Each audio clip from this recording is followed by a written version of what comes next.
The Chinese government is now testing its citizens for COVID-19 by carrying out anal swabs. Yeah, really. Apparently, according to experts and Chinese state-run media outlets, an anal swab is more accurate than a nasal or throat swab because stool samples will contain the virus for a longer time. After the Beijing city government announced it had carried out over 1,000 anal swabs, they complained that the process was uncomfortable, while some said the procedure made them feel like defecating. Lovely stuff. Chinese people expressed concerns about the new testing method, sometimes done in front of others at quarantine centres, saying it's an invasion of privacy. This all raises the question, how much will people tolerate in the name of stopping corona? After all, China's response to the pandemic has received widespread praise from the mainstream media. We've seen massively high support in polls in the UK and other countries for lockdown. But what is the limit of what people will put up with? A plurality of people in the UK support giving the government power to track people's physical movements via GPS technology to ensure they're complying with self-isolation. Dr. Fauci said Americans should be wearing 2 face masks. But then Virginia Tech researchers one-upped him and said they really should be wearing 3. Now, Virginia Tech researchers found that doubling up these cloth masks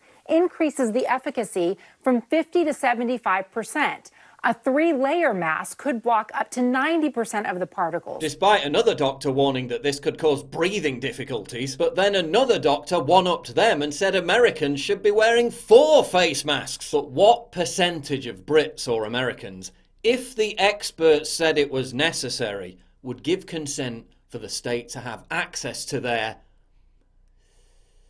arses? You'd be surprised. Back in 2012, during the height of the TSA airport security controversy, I commissioned a poll with Harris Interactive, a proper poll, not a Twitter poll, asking Americans the following question. Given the recent reports concerning the threat posed by terrorists who plan to implant bombs within their own bodies, how willing, if at all, would you be to undergo a TSA body cavity search in order to fly? 30% said yes. Nearly a third of Americans said they would let the government probe their inner genitals or their butt just to be able to fly. Really makes you think. So I'm thinking of commissioning another poll asking Brits what they would put up with in the name of stopping the spread of COVID. What level of humiliation and imposition on their liberties would they accept if the experts told them it was essential and the media amplified the message? God only knows. So if you have any suggestions as to what hypothetical measures should be put to the public in this poll, put it in the comments below. And remember, this is my second channel, so please remember to hit like and subscribe.